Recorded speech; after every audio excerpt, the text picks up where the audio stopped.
یہ دیش میرا ہے، تمہارا نہیں ہے، ہمارے گھر کا معاملہ ہے، آپ اس میں اپنی ٹانگ یا اپنی ناک مت اڑاؤ، زخمی ہو جائیں گی تمہاری ٹانگ اور ناک۔ تم کو اسلام کے معنی سمجھ میں نہیں آئے، ہم کو سمجھ میں آ گئے۔ تو بہرحال میرے عزیز دوستوں اور بزرگوں، ہمت اور حوصلے سے کام کریے۔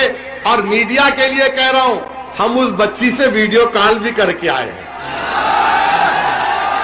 میں مسکان سے ان کے والد سے بات کیا، ان کے والد کو کہا کہ آپ نے اچھی تربیت دی اپنی بیٹی کی، اس کے ہمت اور حوصلے کو اللہ اور بلند کرے۔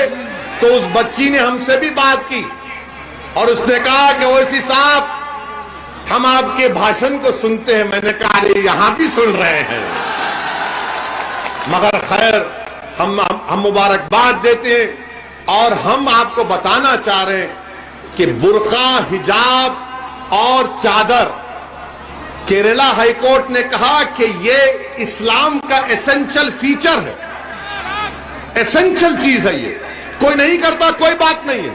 اور ہمارا ماننا یہ ہے کہ جب بھارت کے پارلیمنٹ میں داڑھی اور ٹوپی کے ساتھ بی جے پی اور نریندر مودی پر تنقید کر سکتے ہیں، تو یہ بچی حجاب پہن کر جا رہی ہے تو کیوں روک رہے ہیں آپ؟ پڑھنے دیجئے، قابل بننے دیجئے، بلکہ اپنی بیٹیوں کو خوب پڑھاؤ، آپ ان کو ڈاکٹر بنائیے، انجینئر بنائیے، کلیکٹر بنائیے، ڈی ایم بنائیے، ایس ڈی ایم بنائیے۔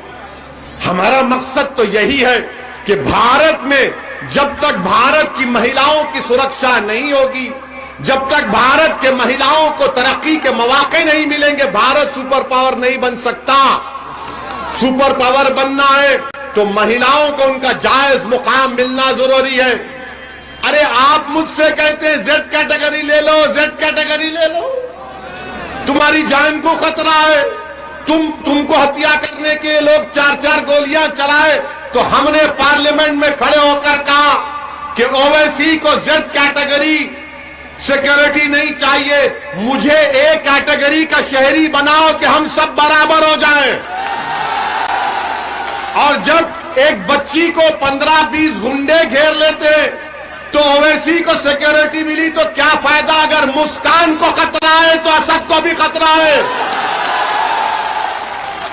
ہم سب کو سرکشا ملنی چاہیے، چاہے کسی سماج کے ہو، کسی مذہب کے ہو، جنتا کو سرکشا ملنا چاہیے، پولیٹیشن نیتا کو نہیں۔ آج کل نیتا لوگ فیشن بنا لیے کہ 4 لوگ بندوق لے کے ٹائیں ٹائیں چلتی گاڑی چلتی ہے، اور لوگ دیکھ کے بولتے جا رہا ہے نیتا، تھو بولتے اس کو، کچھ کام کا نہیں ہے۔ ہماری جان کی حفاظت جب ہوگی جب آپ کی جان کی حفاظت ہوگی۔ ہمارا گھر آباد رہے گا جب تمہارا گھر آباد رہے گا۔ ہماری بیٹی خوشی اس وقت خوش ہوگی جب تمہاری بیٹیاں خوش ہوں گی۔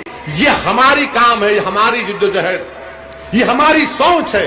اس لیے ہم آپ سے اپیل کر رہے کہ 14 تاریخ کے دن بلا خوف اور پورے اعتماد کے ساتھ آپ پتنگ کے نشان پر بٹن دبا کر اپنے اتحاد کو اور حصے داری کی لڑائی میں آپ اپنا رول ادا کریے اور ہمارے لیے دعا کریے، ہمارے لیے دعا کریے کہ ہمارا خاتمہ ایمان پر ہو، اور جب ہمارے لبوں سے روح نکلی جائے تو کلمہ ہم کو نصیب ہو۔ میں موت سے نہیں ڈرتا ہوں، کیونکہ میری ماں اور میرے باپ نے مجھے سکھا دیا کہ ڈرو جب موت کے بعد حساب کتاب ہوگا۔ اور میں نے وعدہ کر رہا ہوں آپ کے سامنے کہ میں اپنے ماں کو حشر کے میدان میں شرمندہ نہیں کروں گا انشاءاللہ تعالی۔ آپ دعا کرو کہ اللہ ہم کو اور اللہ ہماری زبان میں اور تاثیر دے، اللہ ہمارے مقصد میں ہم کو کامیاب کرے۔